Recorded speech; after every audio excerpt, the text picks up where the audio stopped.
আসসালামু আলাইকুম। শিওরসাল medical Bangladesh limited সুস্থতার পথে আজকের পর্বে আপনাদেরকে স্বাগত জানাচ্ছি। আপনারা জানেন যে প্রতি সপ্তাহে আপনাদের সাথে এই সময় আপনাদের মাঝে আমরা একটি বিশেষ সমস্যা নিয়ে হাজির হই এবং সেটার আমাদের সাথে আলোচক হিসেবে থাকেন একজন বিশেষজ্ঞ চিকিৎসক এবং আপনাদের প্রাত্যহিক জীবনে যে সমস্যাগুলো আ আমরা সাধারণত ভুগে থাকি সে ধরনের একটি সমস্যা নিয়ে আমরা আলোচনা করে থাকি। তার লক্ষণ প্রতিকার এবং দীর্ঘমেয়াদী চিকিৎসা আ বিস্তারিত সবকিছু। এবং আপনাদের সুস্থতার পথে আমরা আ আপনাদের পাশে থাকার চেষ্টা করি। তো আজকে আমাদের আলোচনার বিষয় ফ্রোজেন শোল্ডার ও কাঁধের অসুবিধায় আধুনিক চিকিৎসা। আলোচক হিসেবে আমাদের মাঝে আছেন ডাক্তার এ.কে.এম. মহিউদ্দিন, অর্থোপেডিক ও regenerative medicine specialist, consultant Surecell medical Bangladesh limited. Sir আসসালামু আলাইকুম। আপনাকে স্বাগত জানাচ্ছি আমাদের আজকের পর্বে। এবং আপনাকে অতীতেও আমরা এ অনুষ্ঠানে পেয়েছি আলোচক হিসেবে এবং আপনি প্রতিনিয়ত যেভাবে করে পরামর্শ দিয়ে যাচ্ছেন, বিভিন্ন রোগের চিকিৎসা পদ্ধতি সম্পর্কে বলে যাচ্ছেন এবং আধুনিক চিকিৎসায় আপনার অ্যা ব্যা বিশেষ করে রিজেনারেটিভ মেডিসিনে যে দীর্ঘ ১০ বছরের উপরে অভিজ্ঞতা এবং গবেষণালব্ধ যে জ্ঞানগুলো আমাদের সাথে শেয়ার করেন, সেজন্য আপনাকে ধন্যবাদ জানাচ্ছি। স্যার আলোচনায় চলে আসি আজকে। তো আমাদের আজকের পর্বের বিষয় ফ্রোজেন শোল্ডার ও কাঁধের অসুবিধায় আধুনিক চিকিৎসা। তো ফ্রোজেন শোল্ডার বা কাঁধের সমস্যাগুলো আসলে কি? বা প্রাথমিক যদি একটি ধারণা দিতেন আপনি। ধন্যবাদ। আসলে আমাদের শোল্ডার বা কাঁধ এটা যেমন অন্যান্য জয়েন্টের মতো এটাও একটা জয়েন্ট যেখানে আমাদের এই জয়েন্টটা ফর্ম হয় বিভিন্ন ধরনের মাসেল, টেন্ডন, লিগামেন্ট এবং বোনস দিয়ে। সেই জন্য কাঁধে বিভিন্ন ধরনের অসুখ হতে পারে। যদি মাসেলে কোনো আপনার ইনজুরি হয় যেমন ট্রাপিজিয়াস মাসেল বা ডেল্টয়েড মাসেল, সেই ক্ষেত্রে এগুলিতে স্ট্রেইন বা কোনো ইনজুরি হলেও কাঁধে সমস্যা হয়। এরপরে আছে হলো বিভিন্ন ধরনের লিগামেন্ট আছে আমাদের শোল্ডার জয়েন্টের মধ্যে আপনার রোটেটর কাফ আছে ৪ টা মাসেল, সেগুলি টেন্ডন, সেগুলির অনেক ধরনের প্রদাহ কিংবা ইনজুরির কারণেও শোল্ডারে আ প্রবলেম হতে পারে। যেমন আমরা সুপ্রাস্পাইনাল টেন্ডন যেটা খুব কমনলি আমাদের সুপ্রাস্পাইনাল টেন্ডিনাইটিস হতে পারে বা এই টেন্ডনটা ইনজুরির কারণে আ পার্শিয়াল ইনজুরি বা কমপ্লিট টিয়ার থেকেও সমস্যা তৈরি করতে পারে। এছাড়া বাইসেপস একটা টেন্ডন আছে সেটার কারণে বাইসেপ টেন্ডিনাইটিস হতে পারে। এছাড়া আমাদের যে রোটেটর কাফের মধ্যে অন্যান্য যেই মাসেল গুলি আছে সেগুলিতেও প্রদাহ বা ইনজুরির কারণেও আমাদের শোল্ডারের অসুবিধা হতে পারে। এর বাইরে আমাদের শোল্ডারে ২ টা জয়েন্ট আছে। একটা হলো গ্লিনোহিউমেরাল জয়েন্ট, সেই জয়েন্টের মধ্যে ক্ষয়জনিত কারণেও সমস্যা হতে পারে। সেটাকে আমরা অস্টিও আর্থ্রাইটিস বলি। এছাড়া আরেকটা জয়েন্ট আছে যেমন এসি জয়েন্ট। এই এসি জয়েন্টেও আর্থ্রাইটিস এর বা ক্ষয়জনিত কারণেও সমস্যা হতে পারে। এছাড়া অনেক সময় আঘাতজনিত কারণে শোল্ডারের যে ল্যাব্রাম আছে সেটাতেও ইনজুরির কারণেও আমাদের শোল্ডারে অসুবিধা হতে পারে। এর বাইরে আমরা সবচেয়ে বেশি কমন যেটা পাই শোল্ডারে যে কিছু অসুখের কমপ্লিকেশনের কারণে শোল্ডারে ব্যথা এবং শোল্ডারের স্টিফনেস বা শোল্ডার নাড়াতে অসুবিধা হয়, যেটাকে আমরা কমনলি বলি ফ্রোজেন শোল্ডার। সেই সেটা হলো সবচেয়ে কমন আমাদের দেশে। সেটা হলো ডায়াবেটিস বা থাইরয়েড বা অন্যান্য কিছু অসুখ আছে যেমন পার্কিনসন বা স্ট্রোকের পরবর্তীতে কিংবা আঘাতের কারণে এই ফ্রোজেন শোল্ডার হতে পারে। এটা itself নট এ ডিজিজ, এটা কমপ্লিকেশন থেকে অন্যান্য ডিজিজের কারণে কমপ্লিকেশন থেকে এটা হয়। ধন্যবাদ স্যার। আমি আসলে যে আলোচনাটায় যেতে চাচ্ছিলাম যে কাঁধের সমস্যাগুলোর মধ্যে যে একটা সমস্যা বললেন আপনি ফ্রোজেন শোল্ডার। এই ফ্রোজেন শোল্ডার সম্পর্কে যদি বিস্তারিত যে এটা কেন হয়, কাদের হয়, কিভাবে হয়, অ্যা এর কারণগুলো যদি একটু ডিটেইলস বলতেন স্যার। কারণ ইদানিং সব ঘরেই ফ্রোজেন শোল্ডারের রোগী দেখা যাচ্ছে। আচ্ছা, এখন ব্যাপার হলো ফ্রোজেন শোল্ডার নরমালি আমাদের ১ম হলো গিয়ে এটা কেন হয়? এটা তো আপনাকে বলেছি যে বিভিন্ন ধরনের অসুখের কমপ্লিকেশন যেমন যাদের অনিয়ন্ত্রিত ডায়াবেটিস থাকে, যাদের হাইপো বা হাইপারথাইরয়েডিজম এডুকেট ট্রিটমেন্ট হয় না বা যাদের অনিয়ন্ত্রিত ডায়াবেটিসের কারণে দেখা যায় ডায়াবেটিসের কমপ্লিকেশনের কারণে এই শোল্ডার এর মধ্যে এই ফ্রোজেন শোল্ডার হয়ে থাকে। শোল্ডারের এই প্রবলেমটা অনেক সময় স্ট্রোকের পেশেন্ট অনেকদিন হাত ব্যবহার না করলেও সেখান থেকে হতে পারে, বা অন্য আঘাতজনিত কারণে যদি হাড্ডিতে কোনো ধরনের ভেঙে যায়, তারপর অপারেশনের করার পরে হাড্ডি জোড়া লেগেছে, কিন্তু শোল্ডারের কমপ্লিকেশন ফ্রোজেন শোল্ডার ডেভেলপ করতে পারে বা স্টিফ শোল্ডার ডেভেলপ করতে পারে। এছাড়া কিছু কিছু ক্রনিক ডিজিজ আছে যেমন পার্কিনসনিজম, সেই জন্য রুগীরাও ফ্রোজেন শোল্ডারে ভুগে থাকে। এটা মূলত শোল্ডারটা যেটা হয় স্টিফ হয়ে যায় এবং পেইন ফিল করে রুগী। প্রথমত দেখা যাচ্ছে যে হঠাৎ করে সে বা শোল্ডারে ব্যথা অনুভব করে, যেমন এই ব্যথাগুলি নর্মালি প্রথম দিকে সে ঘুমের মধ্যে সবচেয়ে বেশি ফিল করে, এবং দেখা যাচ্ছে যে শোল্ডারটাতে এই ফ্রোজেন শোল্ডার ডেভেলপ করে সেই কাতে শুতে অসুবিধা হয়, রাতে ঘুমাতে অসুবিধা হয়। এরপরে যেটা রুগী কমপ্লেন করে যে তার হাত নাড়াতে, যে কোনো ডিরেকশনে হাত নাড়াতে অসুবিধা হয়, যেমন কমনলি পকেট থেকে মানি ব্যাগ বের করতে কিংবা চুল আঁচড়াতে গেলে বা হাত উঠাতে গেলে সে ব্যথা অনুভব করে।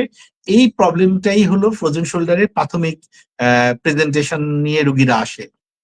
ফ্রোজেন শোল্ডার নর্মালি আমরা ফ্রোজেন শোল্ডারের একটা হিস্ট্রি আছে যে এটাকে আমরা ৩ ভাগে ভাগ করি, যে এটা একটা স্টেজে প্রথম এটাকে আমরা বলি ফ্রিজিং স্টেজ, তারপরে যে স্টেজটা সেটাকে বলি ফ্রোজেন স্টেজ, এবং তার পরবর্তীতে যে স্টেজটা সেটা হলো থ্রোয়িং বা রিকভারি স্টেজ। নর্মালি রুগীরা ফ্রিজিং স্টেজে পেইন এবং স্টিফনেসটা বেশি থাকে, এবং ফ্রোজেন স্টেজে পেশেন্টের হাতে ব্যথা কম থাকে, কিন্তু তার হাতটা ব্যবহার বা ঘোরাতে বা স্বাভাবিক আহ, হাতের মুভমেন্টটা রেস্ট্রিক্টেড হয়ে থাকে। এই রেস্ট্রিকশন যখন হয় তখন তাকে আমরা ফ্রোজেন বলি, কিন্তু বেসিক্যালি রোগীর ব্যথা এবং মুভমেন্ট প্রথম শুরু হয় ফ্রিজিং স্টেজ, এবং এই ফ্রিজিং স্টেজটাই সবচেয়ে বেশি কষ্টকর সময়। ধন্যবাদ স্যার। আপনি এই যে কিছুক্ষণ আগে কতগুলো ক্রনিক ডিজিজ এর কথা বললেন যে থাইরয়েড বা ডায়াবেটিস বা অনেক দীর্ঘমেয়াদী আরো কিছু রোগ আছে যাতে যে এসব রোগে যারা ভুগে তাদের ফ্রোজেন শোল্ডার হয় বেশি। এর কারণটা কি স্যার? আচ্ছা, প্রথমত হলো যে ফ্রোজেন শোল্ডারে আমাদের শোল্ডারে যে জয়েন্ট আছে তার ভিতরে একটা ক্যাপসুল থাকে। এই ক্যাপসুলটার মধ্যে যাদের অনিয়ন্ত্রিত ডায়াবেটিস থাকে, বা যাদের থাইরয়েড হাইপো বা হাইপার থাইরয়েডিজম থাকে, বা কিছু ক্রনিক ডিজিজ আছে যেমন পার্কিনসনিজম, বা যদি স্ট্রোকের পরে হাত ব্যবহার না করে, তখন এই ক্যাপসুলটাকে মধ্যে প্রদাহ তৈরি হয়, এবং ক্যাপসুলটা স্টিভ হয়ে যায়, শক্ত হয়ে যায়। এই জন্য ফ্রোজেন শোল্ডারের আরেকটা নাম হলো ক্যাপসুলাইটিস। যেমন আপনার যে ক্যাপসুলটা সেটা অনেক থিক হয়ে যায়, সেটা ক্যাপসুলটার যে স্বাভাবিক মুভমেন্ট সেটা কমে যায়, এবং সেটা স্টিভ হয়ে যাওয়ার কারণে হাত নাড়াতে পারে না, মুভমেন্ট রেস্ট্রিকশন হয়ে যায়, এবং প্রদাহের কারণে নর্মালি ব্যথা হয়। এই জন্যই ফ্রোজেন শোল্ডারে রোগীরা ব্যথা অনুভব করে, এবং একসময় ব্যথা কমে যায়, কিন্তু তার ব্যবহার মানে দৈনন্দিন কাজ লিমিটেড হয়ে যায়, তার হাতের মুভমেন্টটা যে কোনো ডিরেকশনে সে নাড়াতে পারে না, নাড়াতে গেলেও ব্যথা হয়, কিন্তু রেস্টিং এ অত পেইন হয় না। ধন্যবাদ স্যার। আপনি অলরেডি ফ্রোজেন শোল্ডার এর লক্ষণগুলো বলে ফেলেছেন। ফ্রোজেন শোল্ডার এ আসলে যারা ভুগে বাসায় তারা আসলে কিভাবে করে বুঝবে যে তারা এখন ফ্রোজেন শোল্ডার এ আক্রান্ত হয়েছে? বা তাদের এখন চিকিৎসকের শরণাপন্ন হওয়া প্রয়োজন? আসলে যাদের ফ্রোজেন শোল্ডার ডেভেলপ করে তারা প্রথমে বুঝতে পারে না যে তাদের আসলে ফ্রোজেন শোল্ডার রয়েছে। তারা প্রথমে পেইন এবং হাত নাড়াতে স্টিফনেস নিয়ে প্রথমে তারা আহ, আহ, অনুভব করে যে তার হাতে একটা কোনো প্রবলেম হয়েছে, রাতে ঘুমাতে গেলে রাতে ঘুমাতে গেলে ব্যথা হয়। কিন্তু যখন দেখা যাচ্ছে অনেকেই এই ধরনের প্রবলেম হয় তখন তারা ব্যথার ওষুধ খায়, অনেকের ব্যথা একটু কমে যায়, কিন্তু অনেকে দেখা গেছে যে ব্যথা কমে না। তারপরে দেখা যাচ্ছে যে তার শোল্ডারটা আস্তে আস্তে স্টিভ হয়ে যাচ্ছে, তার এমন তীব্র ব্যথাও হয়। নর্মালি ব্যথার ওষুধ খাওয়ার পরেও অনেকের ব্যথা কমে না। তারপরে যেটা হয় যে রুগীরা তখন সে প্রথমে বুঝতে পারে না তার এই রোগের কারণ কি, আসলে সে মনে করে যে এটা অন্য কোনো কারণে।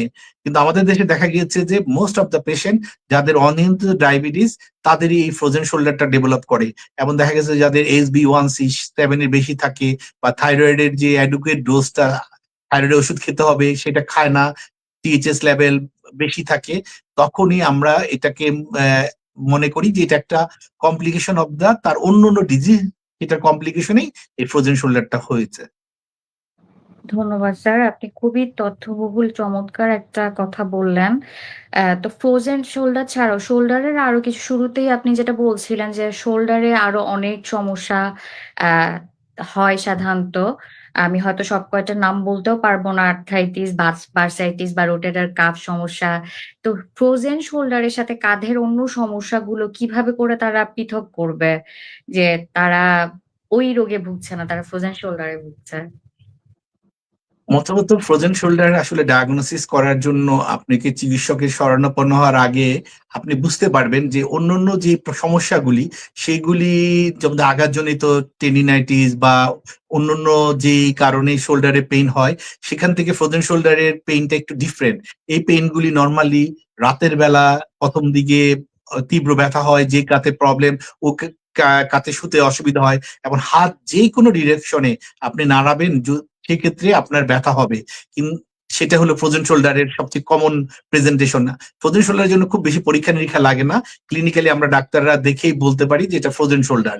এছাড়া ফ্রোজেন শোল্ডারের বাইরে অন্যান্য যে কারণে কাঁধে ব্যথা হয় সেগুলির মধ্যে যেমন সুপ্রাস্টার টেন্ডিনাইটিস বা ল্যাবারাল টিয়ার বা অন্যান্য জয়েন্টের মধ্যে ক্ষয়, সেগুলির জন্য আমরা নরমালি ক্লিনিক্যালিও আমরা বুঝতে পারি যে তার অন্যান্য যে সমস্যা আছে কিনা। যেমন সুপ্রাস্টার টেন্ডিনাইটিস হচ্ছে যারা রোগী ভোগেন তারা সব ডিরেকশনে ব্যথা ফিল করেন না। একটা রেঞ্জ অফ মুভমেন্ট এ তারা প্রনটা মানে ব্যথা অনুভব করে। এ অ্যা সেজন্য আমরা ফ্রোজেন শোল্ডার এর বাইরে অন্যান্য যেই কারণে শোল্ডারের প্রবলেম হয় তার জন্য রোগীদের কিছু পরীক্ষা-নিরীক্ষাও করে থাকি। যেমন আমরা একটা এক্স-রে করতে পারি বা আল্ট্রাসাউন্ড করতে পারি কিংবা কখনো আমরা এমআরআই করেও ফ্রোজেন শোল্ডার এর বাইরে অন্যান্য যেই সমস্যা, শোল্ডারের যেই ব্যথার কারণ সেটা নির্ণয় করে থাকি। ধন্যবাদ স্যার।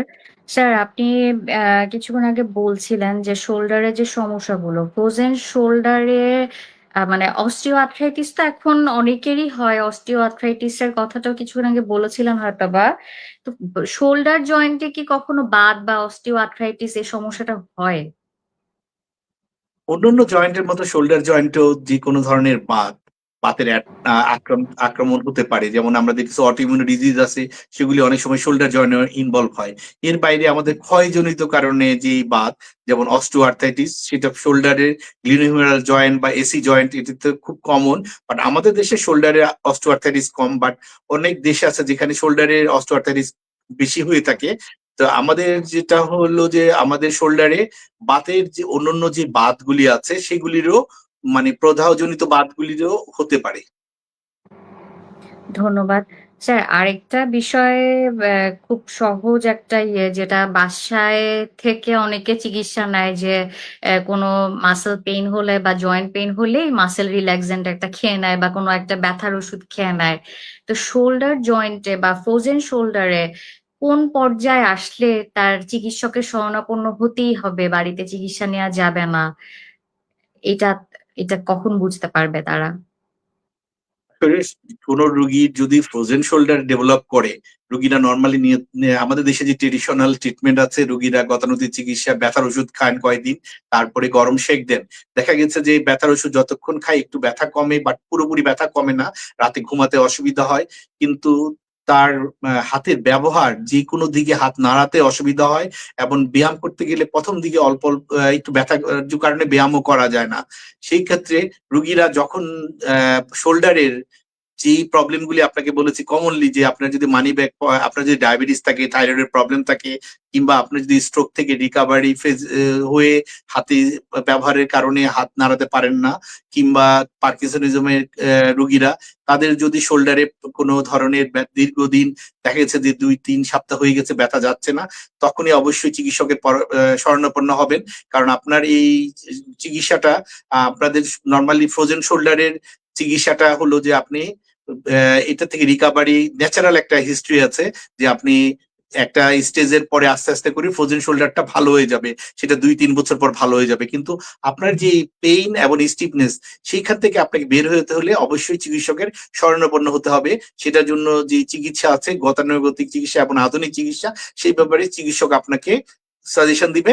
আমার মনে হয় যে যারা শোল্ডারের ব্যথায় ভুগছেন তারা যদি নরমালি ট্রেডিশনাল যেই ওষুধ প্যারাসিটামল বা এক সপ্তাহখানি ব্যথার ওষুধ খাওয়ার পরেও যদি ব্যথা না কমে এবং হাত নাড়াতে যেকোনো পজিশনে হাত ব্যবহার করতে অসুবিধা হয়, তখনই অবশ্যই চিকিৎসকের শরণাপন্ন হবেন। ধন্যবাদ। স্যার অলরেডি আপনি চিকিৎসা পদ্ধতি সম্পর্কে কিছুটা বলেছেন। তারপরেও জিজ্ঞেস করি যে অ্যা অ্যা কাঁধের বিভিন্ন সমস্যা বা ফ্রোজেন শোল্ডার বিশেষ করে প্রচলিত চিকিৎসা পদ্ধতি কি চালু আছে আমাদের দেশে এখন? প্রথমত ফ্রোজেন শোল্ডারে আমরা রোগীদেরকে ব্যথার যে ১ম দিকে ফ্রিজিং স্টেজ ওই সময়টাতে ব্যথা হয়, তীব্র ব্যথা হয় তখন আমরা একটু পেইন কিলার হয়তো দিতে পারি। বাট ব্যথার ওষুধের মধ্যে NSAID বা প্যারাসিটামল এগুলি আমরা কমনলি ব্যবহার করে থাকি। কিন্তু আমাদের দেশে যে ফ্রোজেন শোল্ডারের রোগী তাদের সবারই ডায়াবেটিস থাকে এবং দেখা গেছে যে তারা অনিয়ন্ত্রিত ডায়াবেটিস। সেক্ষেত্রে ব্যথার ওষুধ আ দীর্ঘদিন খাওয়া যাবে না। কারণ এটা কিডনি, লিভার, হার্ট এর জন্য আ অনেক সময় জটিলতা তৈরি করতে পারে। সেক্ষেত্রে আমরা রোগীদেরকে প্রথমত পেইন ম্যানেজমেন্ট এর জন্য আ প্যারাসিটামল বা এই জিনিসগুলো খেতে বলি। এর সাথে আমরা রোগীকে ফিজিওথেরাপি দিতে বলি। তার রেঞ্জ অফ মুভমেন্ট এবং তার বাসায় কিছু ব্যায়াম আছে যেগুলি যদি সে নিয়মিত করে এবং ফিজিওথেরাপি যে তত্ত্বাবধানে কিছুদিন ফিজিওথেরাপি করে, তাহলে সে তার যে পেইন এর যে স্টেজটা সেখান থেকে সে বের হয়ে আসতে পারবে। এর পরবর্তীতে যে যখন ফ্রোজেন ফ্রোজেন হয়ে যায় তখন তাকে নিয়মিত কিছু ব্যায়াম, ব্যথা না থাকলেও নিয়মিত ব্যায়াম করতে হয় তার কাঁধটাকে স্বাভাবিক অবস্থায় আনার জন্য। আ ধন্যবাদ স্যার। স্যার শোল্ডার জয়েন্টে যে অস্টিওআর্থ্রাইটিস হয় বা বাত হতে পারে আপনি একটু আগে বলেছেন যে শোল্ডার জয়েন্টে অস্টিওআর্থ্রাইটিস হলে এটার আধুনিক চিকিৎসা পদ্ধতি আমাদের দেশে এখন কি প্রচলিত আছে? আসলে শোল্ডার জয়েন্টের মানে নরমালি আমাদের দেশে সবচেয়ে কমন যেটা অস্টিওআর্থ্রাইটিস হয় হাঁটুতে। সেক্ষেত্রে আমরা যেই আধুনিক চিকিৎসা দেই, সেই মতোই আমাদের শোল্ডারে যদি কোনো অস্টিওআর্থ্রাইটিস হয়, শোল্ডারে যেমন গ্লিনোহিউমেরাল জয়েন্ট কিংবা এসি জয়েন্ট, এই ২ জয়েন্টে যদি অস্টিওআর্থ্রাইটিস চেঞ্জ হয়, তাহলে আমরা নরমালি এখন রিজেনারেটিভ মেডিসিন এর যে প্র্যাকটিসটা সেটা করে থাকি। ন্যা এটা হলো আমরা যেমন পিআরপি বা স্টেম সেল ব্যবহার করি। এটা আমাদের এখনকার আমাদের অবজারভেশনাল এ সবচেয়ে আধুনিক এবং রোগীর কোনো কমপ্লিকেশন হয় না, রোগীর কোনো ক্ষতি হয় না। কিন্তু আমাদের যে ট্রেডিশনাল যে শোল্ডার জয়েন্টে যখন ব্যথার ওষুধ, ফিজিওথেরাপির বাইরেও আমরা যখন অনেক বেশি ব্যথা হয়, তখন আমরা রোগীকে অনেক সময় স্টেরয়েড ইনজেকশন দিয়ে থাকি। অন্যান্য জয়েন্টের মতো। কিন্তু এই প্রবলেমটা হলো গিয়ে ফ্রোজেন শোল্ডারে মোস্টলি সব পেশেন্টেরই ডায়াবেটিস অনিয়ন্ত্রিত থাকে। সেক্ষেত্রে আপনার দেখা গিয়েছে যে ফ্রোজেন শোল্ডারের রোগীকে যদি আপনি স্টেরয়েড দেন, সেক্ষেত্রে ডায়াবেটিস আরো বাড়তে পারে। আবার সেক্ষেত্রে যাবে ডায়াবেটিসের কমপ্লিকেশন ইনফেকশন হওয়ার একটা চান্স আছে। সেই এবং দেখা গিয়েছে যে অনেক সময় যে ফ্রোজেন শোল্ডার রোগী স্টেরয়েড নেওয়ার পরে ব্যথা হয়তো অনেকটা কমে যায়। কিন্তু সেই ক্যাপসুলটা ফ্রোজেন শোল্ডারের পেশেন্টের যে ক্যাপসুলটা সেটাতে ফাইব্রোসিস এর চান্স বেড়ে যায়। সেক্ষেত্রে ব্যথা কমে যায় কিন্তু তার স্বাভাবিক যেই শোল্ডার ফিরে আসার মানে স্টিফনেসটা কমে যাওয়া বা ফাইব্রোটিক চেঞ্জটার কারণে স্বাভাবিকভাবে ন্যাচারাল হিস্ট্রিতে তার যেই নরমাল হাতে ফিরে আসা সেটা অনেক সময় সম্ভব হয় না এবং সেই ক্ষেত্রে দেখা গেছে যে পেইন হয়তো কমে যায় স্টেরয়েড দিলে কিন্তু ফাইব্রোসিস এর কারণে পেশেন্টের স্বাভাবিক রেঞ্জ অফ মুভমেন্ট পুরোপুরি ফিরে আসে না। সেই ক্ষেত্রে আমরা আধুনিক কনসেপ্টে আমরা দেখেছি যে পিআরপি বা স্টেম সেল সেইগুলি রোগীর কোনো ক্ষতি করে না করে কিংবা তার ডায়াবেটিসকে কোনো হ্যাম্পার না করে আমরা পিআরপির মাধ্যমে শোল্ডারের যেই অসুবিধাগুলি আছে সেগুলি আমরা ট্রিট করতে পারি। ধন্যবাদ স্যার।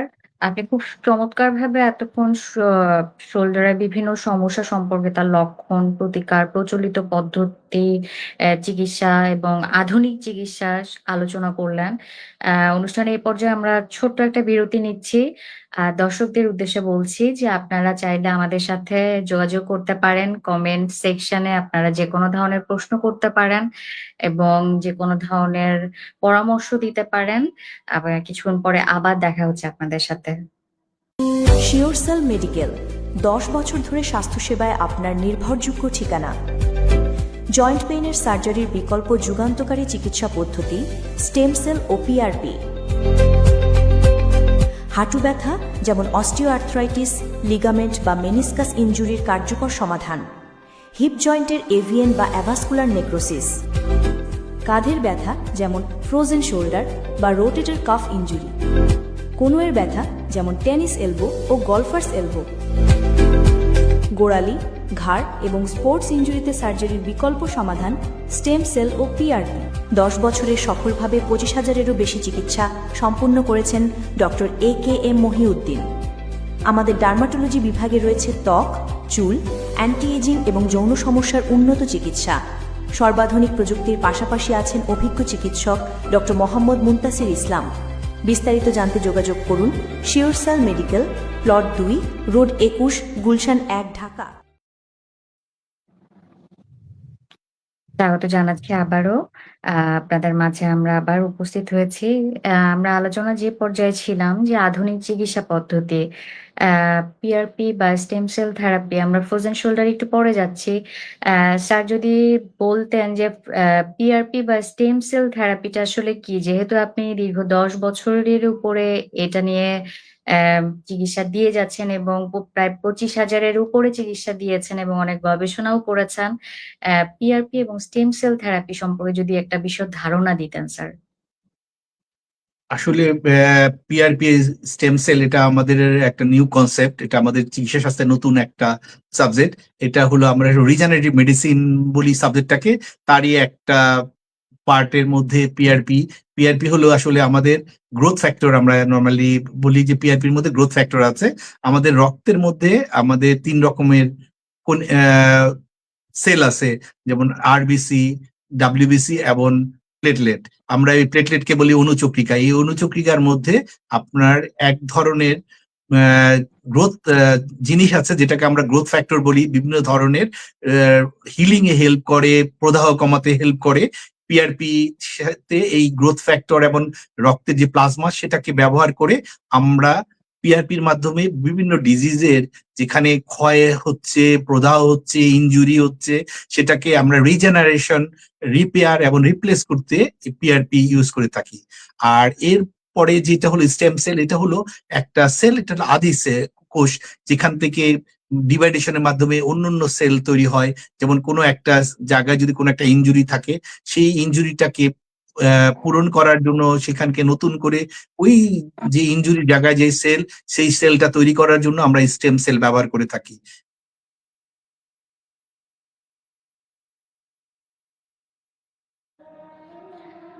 পিআরপি বা স্টেম সেল এটা ফ্রোজেন শোল্ডারে মানে অর্থোপেডিক্স এর অনেক চিকিৎসাতে এখন আপনারা ব্যবহার করে থাকেন।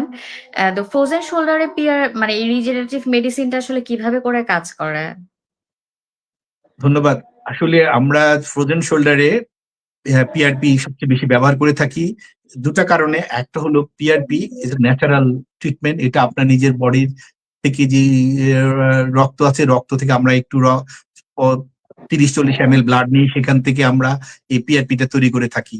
এটার অ্যাডভান্টেজ হলো যে আমরা যখন কোন একটা শোল্ডারে ফ্রোজেন শোল্ডার ডেভেলপ করে, তার মধ্যে প্রথম স্টেজটা যেখানে ফ্রিজিং স্টেজ, যখন পেইন এবং স্টিফনেসটা শুরু হয়, তখন এই প্রদাহের কারণে আপনার তীব্র ব্যথা হয়, রোগী রাতে ঘুমাতে পারে না, বা তাকে আমাকে অন্য ব্যথার ওষুধ বা স্টেরয়েড ইউজ করতে হয় এটা কমানোর জন্য। কিন্তু ব্যথার ওষুধ এবং স্টেরয়েডের অনেক সাইড ইফেক্ট আছে।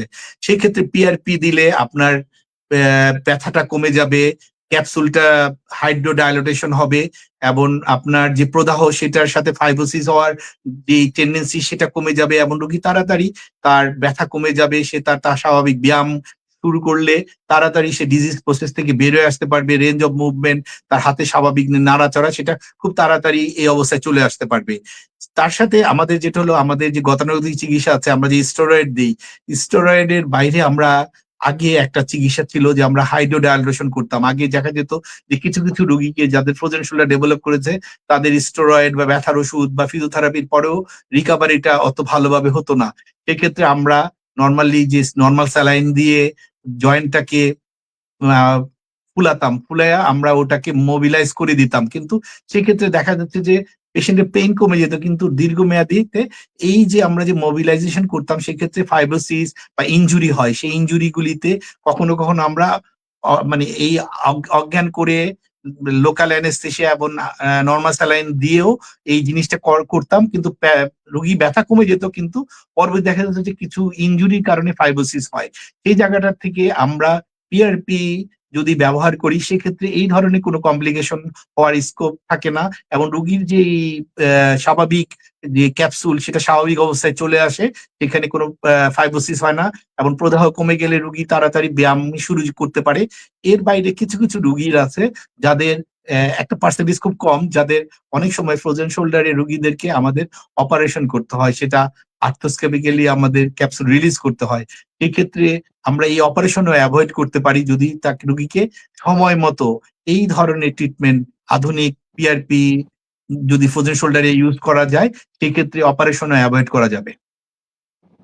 ধন্যবাদ স্যার। বিআরপি সম্পর্কে স্যার অনেকেরই একটা প্রশ্ন আ আসে যে যেহেতু এটা রক্ত দিতে হচ্ছে, তো এটা যেহেতু নিজের রক্তই দিতে হচ্ছে এটা আসলে তারা বুঝতে চায় না যে রিঅ্যাকশন হয় কিনা। আমরা একটা আ যেহেতু সেল ঢুকাচ্ছি রিঅ্যাকশন হয় কিনা? স্যার এটা কতটুকু নিরাপদ বা কোনো ভীতির কারণ আছে কিনা এটা যদি একটু বলতেন? ধন্যবাদ। আসলে এইটাকে আমরা আমরা যেই পিআরপিটা বলি সেটা প্লাটিলেটিস প্লাজমা, সেটা অটোলোগাস। মানে হলো আপনার শরীরের রক্ত, আপনার ব্লাডের গ্রুপের রক্ত, আপনার নিজের শরীরের সব উপাদান আপনার। এখানে বাইরে থেকে কিছু নাই। সেজন্য এই ধরনের চিকিৎসা পদ্ধতি 100% নিরাপদ। কিন্তু আপনার পিআরপি নেওয়ার পরে যদি দেখা গেছে কিছু পেশেন্টের ১-২ দিন একটু ব্যথা থাকে।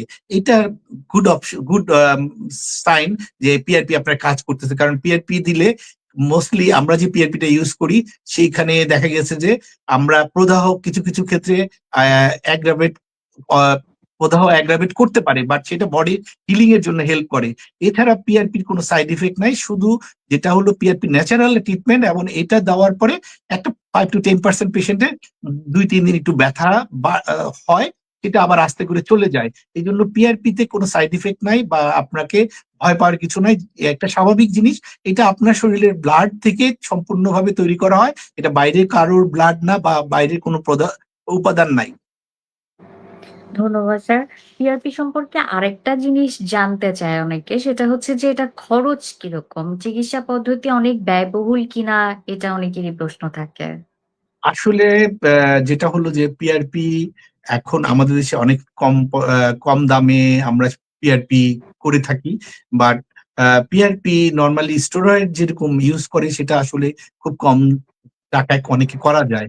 কিন্তু পিআরপি যেহেতু একটা প্রসেস, একটা আপনাকে একটা ডিভাইস ইউজ করতে হয়, একটা কিছু পদ্ধতি ব্যবহার করতে হয়, মেশিনারি ইউজ করতে হয়। সেক্ষেত্রে নরমালি যে কর্টিসন ইনজেকশন বা স্টেরয়েড ইনজেকশন এর চেয়ে পিআরপি একটু কস্টলি, বাট এমন কস্টলি না আপনি অনেকদিন ব্যথার ওষুধ খেলে কিংবা দীর্ঘদিন ফিজিওথেরাপি দিলেও পিআরপির চেয়ে অনেক বেশি খরচ হয়। সেই ক্ষেত্রে আপনি আপনার যেই ডায়াবেটিস বা নন ডায়াবেটিক রোগী তারা যদি পিআরপি নেয়, সেটা দেখা গেছে যে যদি তার দীর্ঘদিন এই অসুখের জন্য যে পরিমাণে খরচ করতে হবে সেই তুলনায় পিআরপি তে খরচ বেশি না। ধন্যবাদ স্যার। ফ্রোজেন শোল্ডারে যে রিজেনারেটিভ মেডিসিন অ্যা অ্যা দেয়া হয় বা পিআরপি থেরাপিটা যখন দেয়া হয় স্যার, এটা কতদিন পর এটা মানে কতদিন অন্তর এই চিকিৎসাটা নেয়া যায় বা এক সেটিং এই এটা ঠিক হয়ে যায় কিনা? নরমালি আমরা পিআরপি আমাদের যে প্রোটোকল আমাদের শিওরসেল মেডিকেলের আমরা নরমালি রুগীকে ১৪ দিন পর ৩ টা সেশন পিআরপি দিয়ে থাকি। এর সাথে আমরা একটা ফিজিওথেরাপির প্ল্যান করে দেই, যেটা রুগী নিজে বাসায় করবে এবং কখনো কিছু এক্সারসাইজ আছে যেগুলি আসলে সেন্টারে এসে ফিজিওথেরাপির সুপারভিশনেও কিছুদিন করতে হয়। এছাড়া রুগীকে আমরা কিছু ব্যায়াম আছে, সেগুলি রুগী প্রতিদিন ২ বার বা ৩ বার নিজে বাসায় করবে। সেই ব্যায়ামগুলি যদি ঠিকমতো করে এবং দেখা গেছে যারা পিআরপি নিয়েছেন এবং ডায়াবেটিসটা নিয়ন্ত্রণ করার অনিয়ন্ত্রিত ডায়াবেটিসকে আস্তে করে নিয়ন্ত্রণ করেছেন, তারা পিআরপি এবং ফিজিওথেরাপি একসাথে কম্বিনেশন করলে সে তার যেই ব্যথা এবং রেঞ্জ অফ মুভমেন্ট এর যে প্রবলেম সেখান থেকে বেরিয়ে আসতে পারে খুব তাড়াতাড়ি। ধন্যবাদ স্যার। আ শোল্ডারের যে আরো কিছু সমস্যা সম্পর্কে আপনি বললেন শুরুর দিকে, ফ্রোজেন শোল্ডার ছাড়া। সেই যে রোগগুলাতে আসলে পিআরপি বা স্টেম সেল থেরাপি কতটুকু কাজ করে? আসলে শোল্ডারে যে অন্যান্য যে অসুখগুলি হয় তার মধ্যে আমাদের যে আপনার সবচেয়ে কমন হলো আমাদের কিছু স্পোর্টস ইনজুরিতে আমাদের কিছু খেলোয়াড়দের কিছু প্রবলেম হয়। যেমন সুপারস্টার টেন্ডন ইনজুরি বা ল্যাটেরাল টিয়ার কিংবা বাইসেপ টেন্ডিনাইটিস, এই জিনিসগুলি খুব কমন। এগুলিতে আমরা আগে রোগীরা অনেকদিন ব্যথার ওষুধ খেত, ফিজিওথেরাপি, শুধু ফিজিওথেরাপি নিত। সেক্ষেত্রে রিকভারি পিরিয়ডটা অনেক লং টাইম ফিজিওথেরাপি নেওয়া লাগে। তারপরে দেখা গেছে কোনো টেন্ডন ইনজুরি থাকলে সেটার রিকভারি হয় না। কিন্তু পিআরপি বা স্টেম সেল যদি আপনি যেমন টেন্ডন ইনজুরিতে পার্সিয়াল টেন্ডন ইনজুরি কিংবা টেন্ডিনাইটিস বা টেন্ডিনোসিস, এই ক্ষেত্রে যদি আপনি পিআরপি নেন তাহলে দেখা গিয়েছে যে আপনার রুগীর যে শোল্ডারের যে অন্যান্য যে অসুখ সেগুলি তাড়াতাড়ি রিকভারি হয় এবং কোনো ক্ষেত্রে আ যে টেন্ডনটা ইনজুরি হয়েছে পার্সিয়াল টিয়ার, সেটা জোড়া লেগে যায় এবং সেটা তার পুরো শক্তি ফিরে পায় এবং খেলোয়াড় এবং স্বাভাবিক যে সাধারণ মানুষ তারা তাদের পূর্ণ শোল্ডারের যে স্বাভাবিক অবস্থা সেটা তাড়াতাড়ি ফিরে পায়। এর বাইরে দেখা গেছে যে যারা স্টেরয়েড নেন তারা কতদিন ব্যথামুক্ত থাকেন, আবার ব্যথা ফিরে আসে, বা যারা ব্যথার ওষুধ খান যতদিন ব্যথার ওষুধ খান ততদিন ব্যথা কম থাকে, কিন্তু দেখা গেছে যে আবার যখন ব্যথার ওষুধ ছেড়ে দেন আবার এই ব্যথাগুলি ফিরে আসে। সেই ক্ষেত্রে আপনি যদি আপনার এই ইনজুরিকে প্রপার ট্রিটমেন্ট করতে চান, রিজেনারেশন, রিপেয়ার এবং রিহ্যাবিলিট করে স্বাভাবিক অবস্থায় ফিরিয়ে আনতে চান, সেই ক্ষেত্রে regenerative medicine like stem cell এবং পিআরপি এটা সবচেয়ে বেস্ট অপশন। ধন্যবাদ স্যার। আ তার মানে আপনি যেটা বললেন যে আ গতানুগতিক যে চিকিৎসা পদ্ধতিগুলো আছে যে বিভিন্ন ধরনের মেডিসিন বা অপারেটিভ যে প্রসিডিউর গুলো আছে সেটার উপর নির্ভরতাটা কমিয়ে দিবে অ্যা পিআরপি বা স্টেম সেল থেরাপি নিলে। এ ধরনের কিছুই কি ইঙ্গিত করছেন কিনা? হ্যাঁ, আমি বলেছি যে আপনি যেই স্টেরয়েড বা ব্যথার ওষুধের সে পার্শ্ব প্রতিক্রিয়া থেকে আপনি বেরিয়ে আসতে পারবেন। আপনার যে ইনজুরি হয়েছে সেটাকে সম্পূর্ণ আপনি সারিয়ে তুলতে পারবেন। ইভেন আপনাকে রিপিটেড কোনো চিকিৎসা নেওয়া লাগবে না। যে ক্ষেত্রে স্টেরয়েড বা যে চিকিৎসা পদ্ধতি আছে সেইটা আবার কয়দিন পরে আপনার আবার ব্যথা হতে পারে টেন্ডন লিগামেন্টের। সেই ক্ষেত্রে আবার যদি আপনি টেন্ডন লিগামেন্টের মধ্যে স্টেরয়েড দেন সেগুলি দুর্বল হয়ে যেতে পারে এবং ইনজুরি হওয়ার একটা স্কোপ আছে। সেটার জন্য পিআরপি স্টেম সেল সবচেয়ে গুড অপশন। ধন্যবাদ। স্যার যেহেতু আপনি একটা দীর্ঘ সময় অ্যা এই চিকিৎসা পদ্ধতির সাথে জড়িত আছেন এবং বাংলাদেশে এর চেয়ে বেশি অভিজ্ঞতা সম্পন্ন হয়তো রিজেনারেটিভ মেডিসিনে আর কেউ নেই এই মুহূর্তে। তো আপনার অভিজ্ঞতা যদি কিছুটা শেয়ার করতেন যে কতটুকু আপনি উন্নতি দেখেছেন রোগীদের মাঝে পিআরপি বা স্টেম সেল থেরাপিতে? ধন্যবাদ। আসলে আমি ১ম এ বলব যে আমাদের যেই ট্রেডিশনাল ট্রিটমেন্ট আছে সেটা আমরা সবাই অর্থোপেডিক্স এর ডক্টর আমরা সবাই জানি। কিন্তু যেই জিনিসটা সবচেয়ে ইম্পোর্টেন্ট যে আমরা যে ট্রেডিশনাল ট্রিটমেন্টটা করি সেটার থেকে আমরা যদি আমাদেরকে ভালো রাখতে চাই এবং চিকিৎসার জটিলতা পরিহার করতে চাই এবং আমরা যে শর্টকাট যে চিকিৎসা পদ্ধতি সেগুলো এভয়েড করতে চাই, সেক্ষেত্রে PRP stem cell good option. এবং এই পিআরপি স্টেম সেল আপনাকে আমার অভিজ্ঞতায় গত ১০ বছরে যে আপনার অনেক ধরনের জটিলতা পরিহার করতে পারবেন, আপনি সার্জারি এভয়েড করতে পারবেন। ইভেন আপনি দীর্ঘমেয়াদী যেসব জটিলতা হয় যে স্টেরয়েড বা পেইন কিলারের সেখান থেকে বের হয়ে আসতে পারবেন। ইভেন কোনো ক্ষেত্রে আপনি অনেক ধরনের বড় ধরনের অপারেশন এভয়েড করতে পারবেন। আ ধন্যবাদ স্যার। আ স্যার আমরা এখন যে ধরনের লাইফস্টাইলে আসলে অভ্যস্ত, যারা চাকরিজীবী, দীর্ঘ সময় বসে থাকতে হয় বা ঘরে কাজ করার ক্ষেত্রেও দেখা যায় যে বিভিন্নভাবে তারা শোল্ডারে বিভিন্ন রোগে ভুগছে বা অ্যাক্সিডেন্টালি কোনোভাবে শোল্ডারে আঘাতপ্রাপ্ত হয়ে অনেক ধরনের জটিলতায় আক্রান্ত হচ্ছে। ফ্রোজেন শোল্ডার ও কাঁধের সমস্যা প্রতিরোধে এই যে দৈনন্দিন জীবনে আসলে কি ধরনের জীবনযাত্রা প্রক্রিয়াটা কিভাবে করে পরিচালনা করলে এই ধরনের রোগগুলো থেকে নিজেকে নিরাপদ রাখা যাবে বা দূরে রাখা যাবে?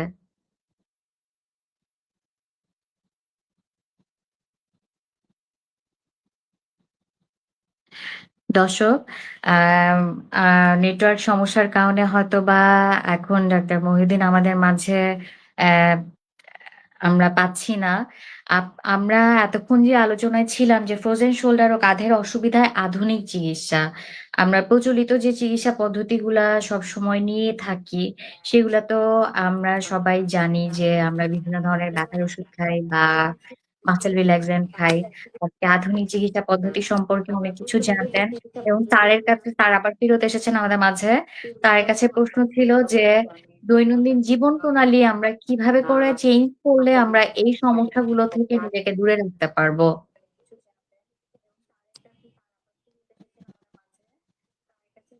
ছিল যে দৈনন্দিন জীবন প্রণালী আমরা কিভাবে করে চেঞ্জ করলে আমরা এই সমস্যাগুলো থেকে নিজেকে দূরে রাখতে পারবো? ধন্যবাদ। আসলে আমাদের যে শোল্ডারের যেই সব অসুবিধা হয় তার মধ্যে ফ্রোজেন শোল্ডার সবচেয়ে কমন। এটা আসলে আমরা যদি এই ফ্রোজেন শোল্ডারকে অ্যাভয়েড করতে চাই বা আমি শোল্ডারের ভোগার থেকে নিজেকে বাঁচাতে চাই, তাহলে আমাকে যেটা করতে হবে যে আমার যে ক্রনিক ডিজিজের গুলি কারণ আছে, যেমন ডায়াবেটিস, থাইরয়েডের প্রবলেম বা আঘাতজনিত যেসব সমস্যা আছে, সেই সমস্যাগুলি অ্যাভয়েড করতে হবে। নিয়ন্ত্রিত ডায়াবেটিস রাখতে হবে এবং প্রপারলি আমাকে যেই ও ডায়াবেটিসের কন্ট্রোলের জন্য দরকার হলে ইনসুলিন নিতে হবে এবং যে অ্যাডুকুয়েট ডোজে আমার থাইরয়েডের প্রবলেমের বা অন্যান্য অসুখের যে ওষুধগুলি আছে সেগুলি খাবো। এরপরে আমরা যদি এই রোগে আক্রান্ত হই, আমরা চিকিৎসকের প্রপার গাইডেন্সে আধুনিক চিকিৎসা নিব এবং আমরা নিয়মিত কিছু ব্যায়াম অবশ্যই করতে হবে এবং আমরা সবচেয়ে যেটা ইম্পর্টেন্ট, আমরা নিজেরা নিজেদের ট্রিটমেন্ট করব না। অনেক সময় দেখা গেছে যে আপনি প্রপার টাইমে ডাক্তারের শরণাপন্ন না হওয়ার কারণে আপনি দীর্ঘদিন ধরে এই অসুখের জটিলতায় ভুগতে পারেন। তাই আমার সবার কাছে আমার আবেদন থাকবে যে আপনারা ফ্রোজেন শোল্ডার বা কাঁধে যে কোনো সমস্যায় যদি দেখেন যে এটা 2-3 দিন ধরে হচ্ছে কিন্তু আপনি নর্মালি একটু গরম শেক বা প্যারাসিটামল খেলে এই প্রবলেমটা সলভ হচ্ছে না, তাহলে অবশ্যই চিকিৎসকের শরণাপন্ন হবেন এবং আপনার যে ক্রনিক ডিজিজ আছে সেই ডিজিজগুলিকে প্রপারলি চিকিৎসকের সাথে কথা বলে সেই ওষুধগুলি নিয়মিত খাবেন এবং নিয়মিত যেই ধরনের ব্যায়াম করতে বলে আপনি সেই ব্যায়ামগুলি করবেন, তাহলে আপনি ভালো থাকবেন। ধন্যবাদ দর্শক। চিকিৎসকের পরামর্শ ছাড়া আসলে নিজেদের বুদ্ধিমতো বা পাড়া প্রতিবেশী, বন্ধু-বান্ধবের বুদ্ধিমতো চলতে গেলে বিপদ ডেকে নিয়ে আসতে পারি আমরা নিজেরাই এবং এখন বিপদের একটা বড় হাতিয়ার হচ্ছে আমাদের সোশ্যাল মিডিয়া। আমরা Facebook এ এত বিভিন্ন ধরনের চিকিৎসা পদ্ধতি এবং বিভিন্ন ধরনের অনলাইন পেজ এ এম দেখি এবং সেখান থেকে টোটকা চিকিৎসা নিয়ে নিজেদের আরো বেশি ক্ষতি করে ফেলি যে আমরা নিজেরাও বুঝতে পারি না যে ভবিষ্যতে এটা কত বড় আকার ধারণ করতে পারে। তো ডাক্তার এ.কে. মহিউদ্দিন স্যার আমাদের মাঝে এতক্ষণ ধরে যে বিস্তারিত আলোচনাগুলো করেছেন, আমার মনে হয় না এর চেয়ে বেশি ফ্রোজেন শোল্ডার বা শোল্ডারের অন্য যে সমস্যাগুলো আছে তার সম্পর্কে আর নতুন করে জানার মতো কিছু আছে। আপনার একটা সম্যক ধারণা পেয়ে গিয়েছেন। স্যার আপনার কাছে একটা শেষ প্রশ্ন থাকবে। যেহেতু আমরা অনুষ্ঠানের একেবারে শেষ পর্যায়ে চলে এসেছি, যে ফ্রোজেন শোল্ডার বা শোল্ডারের অন্যান্য যে সমস্যাগুলো আছে সেখান থেকে দূরে রাখতে হলে আপনি চূড়ান্তভাবে যারা এগুলোতে ভুগছে অলরেডি আ চূড়ান্ত একটা পরামর্শ কি দিবেন? যে সমস্যাগুলো আছে সেখান থেকে দূরে রাখতে হলে চূড়ান্তভাবে যারা এগুলোতে ভুগছে অলরেডি চূড়ান্ত একটা পরামর্শ কি দিবেন? প্রথমত হলো যে আপনি আসলে শোল্ডারে যদি কোনো ধরনের প্রবলেম হয় সেটা ডায়াগনোসিস হওয়াটা ইম্পর্টেন্ট। আপনার আসলে কি হয়েছে সেটা যে অনেক সময় সবাই মনে করে যে সবই ফ্রোজেন শোল্ডার, আসলে সব জয়েন্টের পেইনই ফ্রোজেন শোল্ডার না। দেখা গিয়েছে যে কোনো একটা টেন্ডনের প্রবলেম, ইভেন অনেক সময় শোল্ডারে ইনফেকশন হতে পারে। সেজন্য আমরা মনে করি আপনি নিজে যখন শোল্ডারে কোনো অসুবিধা হবে, বিশেষ করে ডায়াবেটিক বা নন ডায়াবেটিক যে কোনো রোগীর, তারা আপনারা যে কোনো ধরনের টোটকা চিকিৎসা বা নিজেরা ব্যায়াম বা ব্যথার ওষুধ খাবেন না এবং আপনারা চিকিৎসকের শরণাপন্ন হবেন এবং প্রপার যে ফিজিওথেরাপির গাইডলাইন বা ব্যায়ামের যে নিয়ম আপনাকে দিবে সেই অনুযায়ী ব্যায়াম করবেন। কারণ অনেক সময় আপনি উল্টা নিয়ম না মেনে এবং প্রপার যদি আপনি ব্যায়াম না করেন সেক্ষেত্রে ব্যথা আরো বাড়তে পারে এবং জয়েন্টের যেই রোগের কারণে এই ব্যথাটা হচ্ছে সেটা আরো বৃদ্ধি পেতে পারে এবং আপনি আরো ব্যথা বাড়ার পরে দেখা গিয়েছে যে আপনার যে কোনো একটা টেন্ডনে একটা ইনজুরি আছে, সেখানে অপারেশন পর্যন্ত লাগতে পারে। এই জন্য আপনাদের শোল্ডারের সব ব্যথাকেই আপনারা স্বাভাবিকভাবেই এইটাকে ফ্রোজেন শোল্ডার বা অন্য কোনো কারণে হয়েছে কিনা সেটা নির্ণয় করবেন এবং প্রপার চিকিৎসক যে আপনার এই ব্যাপারে অভিজ্ঞ তার শরণাপন্ন হবেন। ধন্যবাদ স্যার। আপনাকে অসংখ্য ধন্যবাদ আজকে আপনার মূল্যবান সময় দেওয়ার জন্য এবং শিওরসাল মেডিকেল বাংলাদেশ লিমিটেড সুস্থতার পথে আজকের পর্ব এখানেই শেষ করছি। এবং আমরা অপেক্ষায় থাকবো পরবর্তী পর্বের জন্য এবং আমাদের মাঝে বিশেষজ্ঞ চিকিৎসক হিসেবে একজন থাকবেন। সুস্থতার পথে আমরা আছি আপনার পাশে। শুভরাত্রি। শিওরসাল মেডিকেল 10 বছর ধরে স্বাস্থ্যসেবায় আপনার নির্ভরযোগ্য ঠিকানা। জয়েন্ট পেইনের সার্জারির বিকল্প যুগান্তকারী চিকিৎসা পদ্ধতি স্টেম সেল ও পিআরপি। হাঁটু ব্যথা যেমন অস্টিওআর্থ্রাইটিস, লিগামেন্ট বা মেনিসকাস ইনজুরির কার্যকর সমাধান। হিপ জয়েন্টের এভিএন বা অ্যাভাসকুলার নেক্রোসিস। কাঁধের ব্যথা যেমন ফ্রোজেন শোল্ডার বা রোটেটর কাফ ইনজুরি। কনুয়ের ব্যথা যেমন টেনিস এলবো ও গলফার্স এলবো। গোড়ালি, ঘাড় এবং স্পোর্টস ইনজুরিতে সার্জারির বিকল্প সমাধান স্টেম সেল ও পিআরপি। 10 বছরে সফলভাবে 25,000-এরও বেশি চিকিৎসা সম্পূর্ণ করেছেন ডক্টর AKM মহিউদ্দিন। আমাদের ডার্মাটোলজি বিভাগে রয়েছে ত্বক, চুল, অ্যান্টি এজিং এবং যৌন সমস্যার উন্নত চিকিৎসা। সর্বাধুনিক প্রযুক্তির পাশাপাশি আছেন অভিজ্ঞ চিকিৎসক ডক্টর মোহাম্মদ মুনতাসির ইসলাম। বিস্তারিত জানতে যোগাযোগ করুন Surecell medical, plot 2, road 21, Gulshan 1, Dhaka.